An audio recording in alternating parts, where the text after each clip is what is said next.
চামড়ার ন্যায্য মূল্য না পাওয়ার অভিযোগ জয়পুরহাটের ফড়িয়া ব্যবসায়ীদের।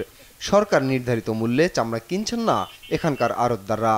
গরুর চামড়া প্রতি কিনছেন 200 থেকে 700 টাকায়, আর খাসির চামড়া কিনছেন মাত্র 5 থেকে 20 টাকায়। কুটিবাড়ি ব্রিজ থেকে রিক্সাতে আসলাম, 20 টাকা ভাড়া, দুটা খাসির চামড়া। এখানে জয়পুরহাট আছে বিক্রি 10 টাকা। বর্তমান চামড়ার দাম একবারে নিম্ন অবস্থা, 400, 450, 500-র মধ্যে কেনা বেচা হচ্ছে। চামড়ার ব্যবসা যারা করে তারা কবরে থাকাই ভালো। এই বছর আর এক বছর টাকা পাই না। ব্যবসায়ী নেতারা বলছেন, ট্যানারি মালিকদের সিন্ডিকেটের কারণেই চামড়ার দাম কম। তারা ন্যায্য মূল্যে ব্যবসায়ীদের থেকে চামড়া কেনেন না। এছাড়া ট্যানারি মালিকদের কাছে রয়েছে কয়েক বছরের বকেয়া। সরকারের বেঁধে দেওয়া নির্ধারিত দামে তারা আমাদের কাছে চামড়া ক্রয় করে না।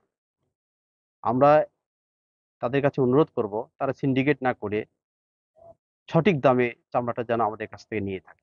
ট্যানারির কাছে লক্ষ লক্ষ টাকা পাবো, আমাদের চামড়া নিয়ে যায়, ট্যানারিওয়ালারা টাকা দেয় না। চামড়া কিনে বিপাকে ময়মনসিংহের মৌসুমী ব্যবসায়ীরা। কেনা ও সংরক্ষণে গরুর চামড়া প্রতি তাদের খরচ 800 থেকে 950 টাকা। তবে ট্যানারি মালিকদের সিন্ডিকেটের কারণে শঙ্কা করছেন ন্যায্য দাম না পাওয়ার।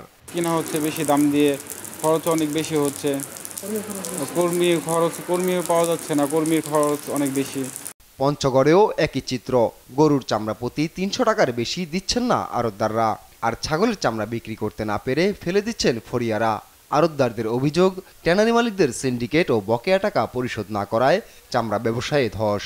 এখন মনে করেন এই মালটা কি করবো, এটা চিন্তা। কোনো টাকা পয়সা দেয় না তারা, 2 বছর 1 বছর মাল নিয়ে টাকা দেয় না, ঘুরায়।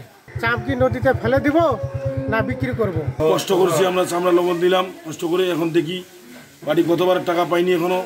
মৌলভীবাজারেও ছাগলের চামড়ার দাম না পাওয়ায় ফেলে দিচ্ছেন ফড়িয়া ব্যবসায়ীরা, আর গরুর চামড়া প্রতি দাম পাচ্ছেন 100 থেকে মাত্র 150 টাকা। বড় বড় ব্যবসায়ী সকল আছে, এরা সব সাইজা দিছে, লস খাইতে এরা অর্থ সমর্থন করে সব সারিয়া দিছে। বারামগঞ্জ থেকে গেছি চামড়া নিয়ে, এখন দেখলাম দরখাস্ত অবশ্য দিয়ে খিদা অবস্থা, এখনো চামড়া বিক্রি হয়েছে না। ছাগলের চামড়া মানুষে ফালাইয়া গেছে, আমরা নিয়া বসা বন্দি হরিয়া মাটি চাপা দিয়ে। সরকার নির্ধারিত দামে চামড়া না কেনার কারণ হিসেবে আড়তদাররা দেখাচ্ছেন প্রক্রিয়াজাতের খরচ। খাসির চামড়া তো কিনি না বলতে আজকে কয়েক বছর ধরে খাসির চামড়া কিনি না। কেলাই কিনি না, খাসি কিনা খরচ বেশি, কষ্ট বেশি। সিন্ডিকেট ভেঙে চামড়া শিল্পে অস্থিরতা দূর করার দাবি সংশ্লিষ্টদের। আপন অপু, নিউজ ডেস্ক, দেশ টিভি।